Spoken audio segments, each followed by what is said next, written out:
这是瑞士最不愿提及的一段历史，也是百余年来无法抹去的污点。超过10万家庭贫困或无家可归的儿童，被强制送到陌生的农户家里，承担繁重的体力劳动和家务。他们干着最脏最累的活，却时常吃不饱穿不暖，只能睡在四面漏风的牲畜棚里。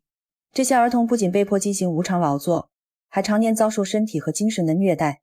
然而整个社会却以寄宿和出租的名义定义了他们的悲惨人生。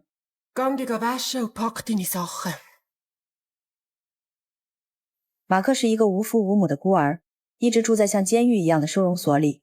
这天院长将他交给当地牧师，作为出租儿童被送到了伯西格夫人家里。Das ist ne.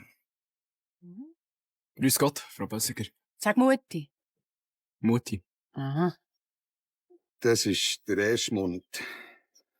Dann kommen das Kostgeld künftig jeweils der letzte. Haben Zorn zu dem Bub. 牧师把这个月的政府补助一起拿过来，语带深意地说，这次这个可要活得久一些。几天前，伯西格夫人家另一名出租儿童突然死亡，据说是因为不小心掉进了污水池。没人在乎这些孩子的生死，自然也不会有人去深究他的死因。伯西格夫人将一篮青菜塞进牧师手里，感谢他这次送来的是个能干活的大孩子。两人一言一行，如同在进行一场交易，全然不顾一旁马克的无助和不安。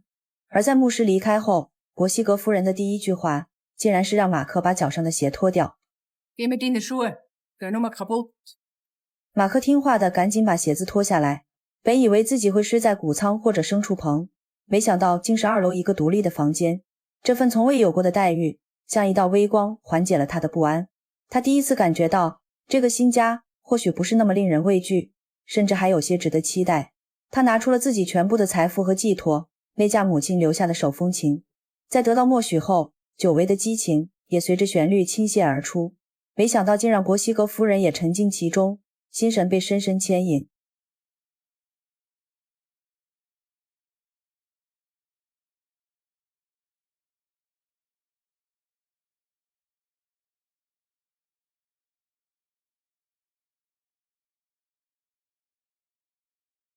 Es langt.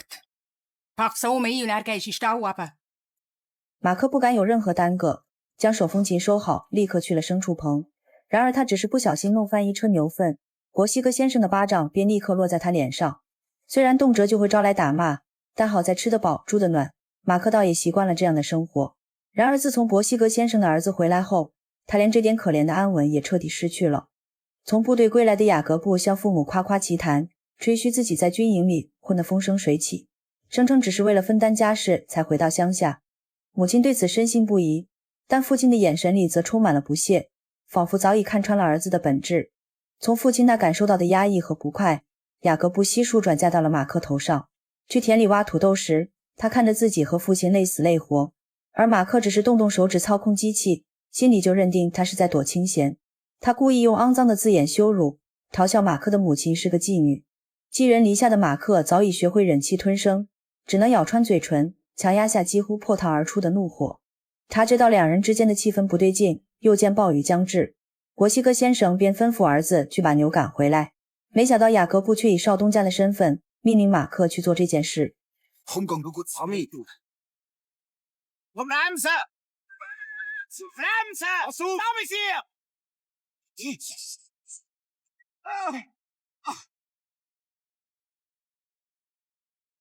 Jetzt gang endlich das Hurenvieh heimtun!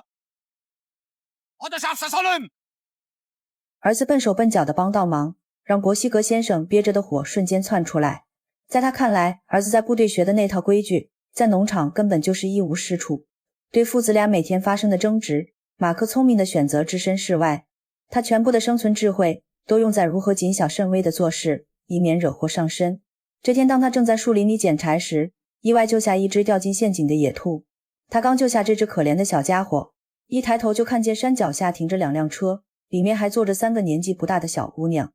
其中年纪最大的那个正被牧师一把拉住，半推半拽朝伯西格家方向走。另外2个女孩想跑，可最终却还是被抓回到车上。马克干了一下午活回到家，才发现年长的那个女孩正坐在餐桌旁边。安静的屋子里，只有她的啜泣声一下下刮擦着空气。Jetzt ist doch. Sag ich, was du willst. Du willst es schon recht haben bei uns. 对于一个孤儿来说，一个栖身之所或许已经是天大的恩赐，但对贝特利而言，这却是与母亲硬生生剥离后无时无刻的折磨。他不是无家可归，这个新家也不是庇护所，而是一个无法逃脱的牢笼。昨天他还和母亲以及2个妹妹一起在城市温馨的小家，然而警方却强行闯进家里，要将姐妹3人带走。几个月前，贝特利父亲因故离世，而母亲又没有任何经济来源。为了确保孩子们能有一个稳定的家以及正常的成长环境，根据当地的规定，他们必须被寄养在有完善保障的家庭里。也正因如此，姐妹3人不得不和母亲分别，被送到不同的家庭，被迫和母亲以及妹妹分开，闯入全然陌生的屋檐下。贝特利心里满是不安和无措，没想到博西格夫人竟将一块珍贵的巧克力递到他面前，突如其来的温暖慰藉了他的不安。然而这份刺眼的优待却在马克心中掀起了阵阵醋意。要知道他来到这里已经有一段时间，却从未享受过这种特殊待遇。 Schocki so grande. Hör auf. Willst du echt das Berteli in Ruhe lassen? Wenn du nicht recht tust, kannst du kein Betrieb haben. 马克满心以为会得到称赞，谁知不仅招来国西格夫人的严词警告，博西格先生竟然也视而不见。强烈的羞耻感灼烧着他，让他的一切行为看起来都好像一个小丑。而这无处安放的怒火，最终都顺理成章算在了贝特利头上。第二天，贝特利想跟马克一起去学校，却被他冷冷地甩在后面。而当家里的狗朝他狂吠时，马克竟然像在看热闹一样，怂恿狗上去咬他。Max! Was? Los, komm! Warum bist du so gemein? 贝特利不认识去学校的路，又遭到恶犬拦道，整整1个小时后才狼狈地赶过来。但面对他哀怨的眼神，马克非但没有丝毫愧疚，反而幸灾乐祸，当众嘲笑他腿脚慢，跟不上自己的步伐。老师正色告诫全班同学，不要取笑嘲弄任何人，要学会彼此尊重。待贝特利坐定后，他随即将所有人注意力拉回正轨，继续回到刚才无人能答上来的问题：瑞士主要依靠什么发展？ Ja, Berteli. Die Schweiz lebt hauptsächlich von der Landwirtschaft. Sehr gut. Darauf habe ich gewartet. Die Bauern ernähren die Leute in der Stadt und trotzdem verdienen die mehr als wir. Das ist ungerecht. Du hast ja keine Ahnung. Es gibt Leute in der Stadt, die haben keine Arbeit, die sind arm. 城市的生活虽然看似光鲜，却没有给贝特利一家带来真正的富足。做屠夫的父亲去世后，他和妹妹甚至被抛入比乡下孩子更为艰难的境地。贝特利清醒地意识到自己无力撼动既定的命运，除了学会忍受这份沉重，没有其他任何办法。放学后，他不请自来走进了马克房间，没想到却意外瞧见他救回的那只兔子。他刚表示想帮忙照料，可马克竟然嫌弃地皱起眉拒绝。贝特利刻意忽略他脸上的抗拒，直接关上门坐到他旁边。 Warum bist du so gemein zu mir? Gang weg. Ist der herzig. Wo hast du ihn? Hat er einen Namen? Darf ich nochmal streichen? Das ist mein Hass. Du bist ja wie ein kleines Kind. Ja, und du wie ein Baby, das ging rennt. Und du bist ein Löw. 同样过着寄人篱下的生活，贝特利只想和马克打好关系，可主动示好却一次又一次碰了钉子。每日放学后的家务活填满了他的时间，马克的疏离与敌意也早已被疲惫冲得无影无踪，也因此他自然无从觉察那双在暗处窥视他的邪恶眼睛。 Du bist aber doch noch ein kleines Baby, hä? Wie alt bist du eigentlich? Schätz mal, 12. ich bin 15. Und die Freunde? Wer? Max? Das ist doch nicht mein Freund. Der spielt ja noch mit Hasen. 贝特利只是随口提起马克在房间养了宠物，不料竟因此招来麻烦。周末，博西格夫人带他和马克去做礼拜，为了让牧师看到自己对2个孩子视如己出，他还特意翻出一件自己的旧衣服给贝特利穿上。然而一离开教堂，他虔诚的伪装便瞬间脱落。为了避免鞋底会被磨损，他竟然命令2个孩子光脚走完长长的山路。可面对如此不公，马克和贝特利却深知自己的处境，只能默默咽下所有不满。晚饭时，餐桌上难得有了肉腥。更让人意外的是，博西格先生竟特地吩咐妻子给马克也盛一块肉，作为他本周辛勤工作的奖励。 Langsam. Und warum ist das Fleisch? Jakob heeft gebracht. Die müssen den Berteli merci sagen. Sonst wäre ich ja nicht zum Fahren. Zu Hause。马克听后瞬间感到整个世界崩塌，嘴里的兔肉仿佛也在开始挣扎。他冲出门外剧烈呕吐，可终究无法改变，为这被他视若伙伴的兔子已成为口中食物的事实。他冲回餐厅朝雅各布怒吼，为何动他养的兔子？然而换来的只有阵阵嘲笑，以及一句冰冷的宣告：在这个家里，没有一样东西是独属于他这个孤儿的。既然有免费的兔肉可享用，博西格夫妇便也纵容了儿子的行为。马克的满腔怒火无处发泄，只能化作悲愤的力量，一下下劈在眼前的木柴上，却不料一时失手，竟然不小心砍伤了自己大腿。所幸经医生诊断只是皮肉伤，韧带并没有断裂，不过还是要将伤口缝合。马克忍着疼痛不让自己叫出声来，然而博西格先生接下来的做法竟然比伤口的疼痛更让他寒冷。Spritzen. Was kannst du das? Habt ihr noch mal so viel zu nehmen? Die sollten nicht am falschen Ort sparen. Komm. Ja. Komm, sauf. Komm, nein ist. Aber mit dem Zeug. Schau nicht so. Aber schau, dass es sich nicht entzündet. 马克在没有麻醉的缝针过程中承受着钻心的刺痛，一声声凄厉的叫喊穿透墙壁，落在院子里的贝特利耳中，也化作了无数细针扎在他心口，愧疚和无助在他胸腔不停地翻涌。如果不是他一时失言，那只兔子就不会变成盘中餐，马克更不会因此受伤，是他无心的话语酿成了这场无法挽回的悲剧。晚上趁着一家人都在熟睡之际，贝特利悄悄溜到存放巧克力的柜子前，他不着痕迹撬开一条缝隙，摸出一小块，随即闪身进了马克房间。然而他的示好和歉意换来的却是马克冰水一样的冷漠。Es tut mir leid wegen dem Hass. Mira, Was? ich werde mal Handwerkler, aber du bleibst für immer hier. Sicher nicht. Meine Mama kommt mich holen, an Weihnachten bin ich daheim. Das glaubst du ja selber nicht. Siehst du ja dann. 尽管马克的言语刻薄刺耳，但贝特利还是将巧克力放在了桌上。在他离开后，马克迫不及待将巧克力塞进嘴里，然而预想中的甜蜜没有出现，只有一股弥漫开来的苦涩。这个认知就好像一记重拳，竟将他的眼泪砸了出来。他尝到的珍贵味道，分明就是他生活的真相。他日夜憧憬成为一名手风琴家，这条路或许也会像巧克力一样苦涩，一样的令人绝望。但生活的阴霾从未淹没他心底的音乐，只要一有闲暇时间，他便借着母亲的手风琴隔绝世界，在琴声里为自己撑起一片希望的天地。他独特的才华没有埋没，果然路过的希格斯老师对他的技艺赞不绝口，还鼓励他把手风琴带到学校演奏。这是马克第一次获得外界的认可，一股前所未有的暖流瞬间冲垮了他内心冰冷的堤坝。然而回到家，他又成了那个寄人篱下的可怜虫。今天博西格夫妇请来村里的屠夫宰杀已经成年的母猪，马克负责帮忙提热水，而贝特利则和夫人一起灌血肠，同时还要忍受她对丈夫的不停抱怨。 Hij is weniger als een mens. Hij is een Viech. Sag so eens, Berteli. Er is een Viech. Was soll ich sagen? Sag, der Bösiger ist ein Viech. Der Bösiger ist ein Viech. Sag's jetzt. Der Bösiger ist ein Viech. 博西格先生每天一大早就会抱着酒瓶，一天下来身上总是酒气熏天，没有一刻是清醒的。然而对于妻子的嫌弃与谩骂，他竟充耳不闻，依旧日复一日烂醉如泥。而在另一边帮忙打扫地上血迹的马克无意间看到，屠夫后背上竟然深深烙印着几道可怕的鞭痕。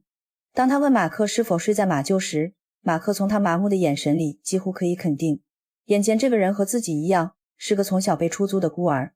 马克暗自庆幸，至少到目前为止，自己还算幸运，未曾遭受那样残酷的鞭打。然而学校才是他仅有的避风港，也只有在学校，他才能自由地演奏手风琴。一旦踏进家门，雅各布的刻意刁难便接踵而至，甚至常常不许他吃饭，就逼他去田里干农活。由于每天3点半就要起床，导致马克睡眠严重不足，经常在课堂睡觉，也因此引起了希格斯老师的注意。Also auf jeden Fall gehst jetzt du heim schlafen. Ich kann dich so nicht brauchen. Was ist denn? Ich möchte lieber hier bleiben. In meiner Wohnung dort stehen ein paar Kisten. Die drehst du in den Estrich auf und wenn du fertig bist, dann kannst du ein bisschen auf dem Sofa ruhen. Auf dem Sofa? Ja, in der Stube. Ich komme dich dann holen. 希格斯老师再一次带给马克巨大的善意，也照亮了他原本不敢确信的人间温情。在老师的公寓里，马克的世界被来自收音机的声音骤然点亮。他第一次听见酷似手风琴的乐声，也第一次知道，在那个名为阿根廷的遥远国度，这种乐器有一个美丽的名字，叫做班多纽。几天后，马克因希格斯老师邀请，在1年1度的摔跤盛会上登台，献上了手风琴演奏。看着台下跟随自己音乐舞动的人，马克心里有说不出的成就感，仿佛此刻已经成了一名家喻户晓的手风琴家。即便是这样难得的盛会，博西格夫人也攥紧钱包，舍不得花钱点一份餐食，她只要了2杯免费的冰水，让2个孩子就着从家里带来的干硬面包勉强填饱肚子。然而马克才刚吃了一小口，竟然看到雅各布企图对希格斯老师不轨。Max! Ja, Romy. Nein, Max, nicht! Max! Arschbiss! Hör auf! So ist es! Hör auf! Was soll ich? So etwas habe ich in meiner Lebzeit noch nicht müssen erleben. Was fällt dir eigentlich ein? Jetzt wart nur, bis wir daheim sind. 马克知道回家难逃一劫，却绝不会想到灾难来得竟然如此之快。他才刚离开聚会大厅，就见雅各布将母亲留下的手风琴，那个属于他的唯一财富，扔进了冲天的火光里。然而对他的惩罚却远没有结束。回到农场后，他被直接丢进牲畜棚，明令禁止再踏进房子半步，就连吃的东西也和牲畜一样。贝特利一心想着如何帮助马克，却完全没意识到一场颠覆他生活的巨变已经悄然逼近。深夜他突然被一阵脚步声惊醒，可当他感受到危险时，雅各布已经爬到床上，一只手用力捂住他的嘴。当清白被夺的一刻，贝特利的整个世界也随之分崩离析，坠入无边的暗夜。艰难熬过痛苦的一个晚上，贝特利步行3个小时回到城里的家。他渴望从母亲那里获得最后的慰藉，可却发现家里还有一个陌生男人。Ich möchte bei dir bleiben. Darf ich? Du bekommst Kinder nicht ohne Mann. Weisst, Berteli, der Herr Wagner kann mich nicht heiraten. Wieso denn nicht? Das reicht nicht auch noch für Kinder. Aber ich könnte arbeiten und das Rutli und das Theresli. Hugo, es muss doch einen Weg geben. Wie manchmal willst du es noch hören? Ich kann sie doch nicht einfach wieder gehen. Also, dann gehe ich jetzt.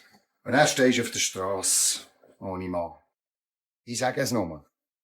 Das ist die Entscheidung. Ich gehe wieder, Mama. 贝特利故作轻松地告诉母亲，他只是太想家了，回来看看。他将遭受的所有委屈和苦难独自咽下，绝口不提昨晚的遭遇，因为不忍心让母亲为难。最后他轻轻擦去母亲脸上的泪水，依依不舍地转过身，离开了这个他再也回不去的家。本以为回来后会遭到博西格夫人的毒打，没想到他非但没有责怪，还让贝特利给马克送些吃的过去。对马克而言，能摆脱猪食已经是天大的恩赐。他甚至还喃喃说道，贝特利可比他要幸运多了。Ich will bei dir schlafen. Hier im Stall? Wieso? Ich hängst so allein in meinem Bett. Warum denn? 贝特利终究还是没讲出自己的遭遇，欲言又止后，回到了那个噩梦一般的房间。而几天后，马克才刚透进一丝微光的处境，竟又一次被推回了深渊。就在他打开木板清理下面的粪池时，由于雅各布一时疏忽，竟让小牛失足跌落溺毙，造成了严重的损失。可博西格夫妇却不分青红皂白，将全部罪责都推到了马克头上。冰冷的鞭子第一次无情抽打在他身上，让他尝到了皮开肉绽的痛苦滋味。希格斯老师无意间看到他的伤痕，于是去找了负责这件事的牧师。可悲的是，牧师早已和这些家庭沆瀣一气，对此竟不闻不问。希格斯老师的挺身而出，唯一的结果是让马克的身上又多了一道道鞭痕。不久后，博西格先生的母亲因病离世，也带走了这个家里最后一点人性的微光。或许是母亲的离世让伯西格先生有所悔悟，竟然将管家权交给了处心积虑想要当家的儿子手里。Als ma. Of. Je wat nu, man. Dat kan je tegen was gegaan. 可自从雅各布管理整个家后，马克和贝特利的处境却更加艰难。每次送饭时，马克都会提起阿根廷这个国家，那里的生活和瑞士完全不同。在那边不仅可以每顿都能吃上肉，还没有像他们这样的出租儿童，就是天堂一样的存在。马克不过流露出对远方的些许向往，却瞬间点燃了贝特利心中积压的渴望。他激动地提议，他们可以一起偷偷离开，去拥抱一个没有压榨的崭新生活。此时的马克并不知道他为何急于逃走，直到贝特利隐晦地说了一句，雅各布每晚都会溜进他房间。经过长久挣扎，马克最终还是去找了希格斯老师，跟他说了贝特利的遭遇，然而却被告知由于上次的抗争，他也正面临被调离的命运。Der weet dem Bertel niet helfen. Max. Haben die recht? Der sind genau wie alle die anderen. Max. Ich weiss nicht, wie ich dem Betteli helfen kann. Das ist es. Ich weiss nicht mehr, wie ich euch helfen kann. Ich habe es probiert. Ich habe es wirklich probiert. Max, es lässt niemand auf mich. Wir können ihm Kirby nicht Schuld geben für etwas, was er vielleicht gar nie gemacht hat. 马克以为与希格斯老师的交集已经画上句点，谁知第二天他竟毫无征兆出现在他面前。他告诉马克，自己虽然无力改变贝特利的困境，不过已经给当局写了报告，相信不久的将来就会有人来调查这件事。最后他将手里的礼物送给马克，竟然是一架全新的手风琴。然而当希格斯老师去找贝特利了解情况时，却被伯西格夫人挡在门外，怒骂他是破坏儿子生育的害人精。Der Jakob geht in Nacht zum Betteli ins Zimmer. Es sieht sehr danach aus, dass er... Verschwindet! Ich will euch hier nicht mehr sehen! Was kommt euch eigentlich ein, euch hier einzumischen? Ihr habt recht, ha? Euch tut niemand reinreden. Der Pfarrer nicht, der Gemeindepräsident nicht, alle schauen freundlich weg. Aber wisst ihr was? Es liegt an euch. Ihr tragt Verantwortung für die beiden Kinder hier. Bitte, schaut nicht weg bei der Not von dem Mädchen. Bestraft das Betteli nicht für euer unglückliches Leben. 希格斯老师的身影浸透着沉甸甸的绝望，他只留下一句嘱托，希望他们可以善待贝特利。然而这个小姑娘未来的命运就如同一艘驶入迷雾的小船，将她的心也一同牵往了未知的方向。晚上在破败的牲畜棚里，马克久违地奏响了手风琴，乐曲成了贝特利孤绝世界中的一座灯塔，让他在黑暗中循着唯一的微光而来。他坐在马克旁边，畅想两人已经去了阿根廷，有了一座属于他们的农场。到那时自己会嫁给他做妻子，他们还要养2匹马和3头猪，每天都能吃到鲜嫩多汁的肉排。Die spielen den ganzen Tag auf meiner Handorgel. Und dann hören sie mich hier im Radio. Und wir wären Bauer und Bäuerin. Und hätten zusammen Kinder.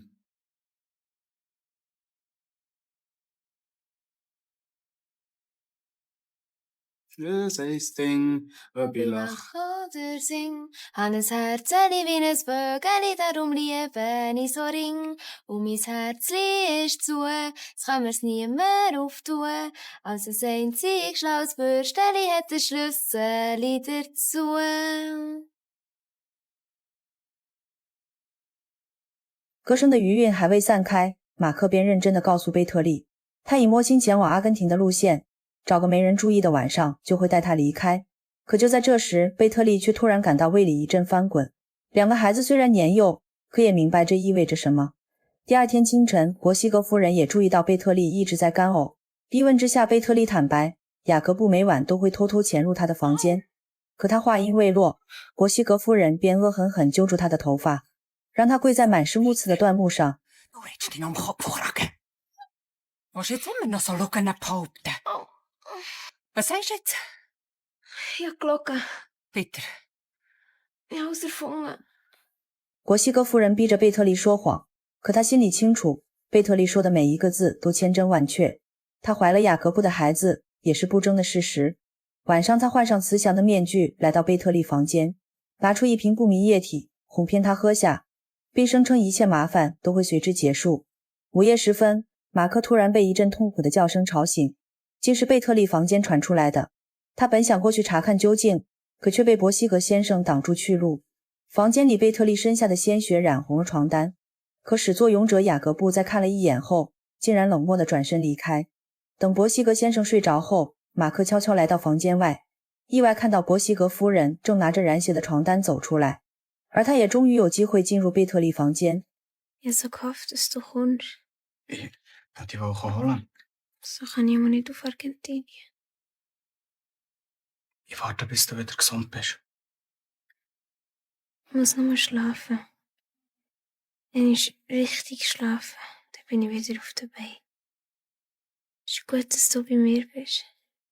Jetzt habe ich keine Angst mehr. Weil du für mich da bist. Ohne dich hätte ich es nie ausgehalten. Ich kann dich auch nicht.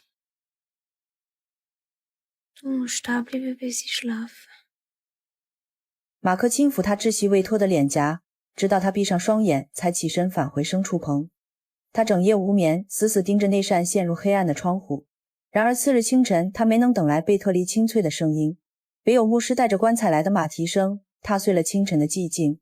随后赶来的还有师长和警长，因为博西格夫人竟然宣称贝特利是跳进粪池自杀。Ausgelogen!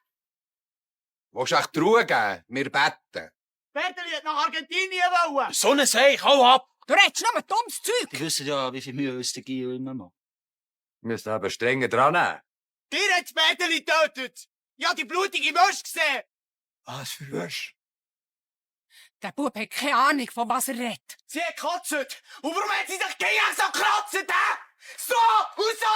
Hä? Komm, hau ab, du! Die Schale- 就在雅各布发疯一样追打马克时，醉醺醺的博西格先生竟突然将一个空瓶扔过来，正是昨晚博西格夫人逼贝特利喝下的那瓶液体。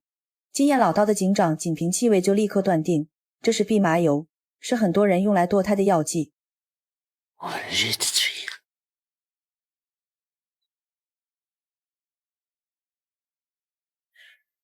此时牧师也不敢再包庇，立刻调转风向，表示要彻查此事。马克无从知晓这件事的结果如何，但却清楚明白这里已经再没有他的容身之地。在夜色的掩护下，他悄悄潜回牲畜棚，裹紧他全部的家当与梦想。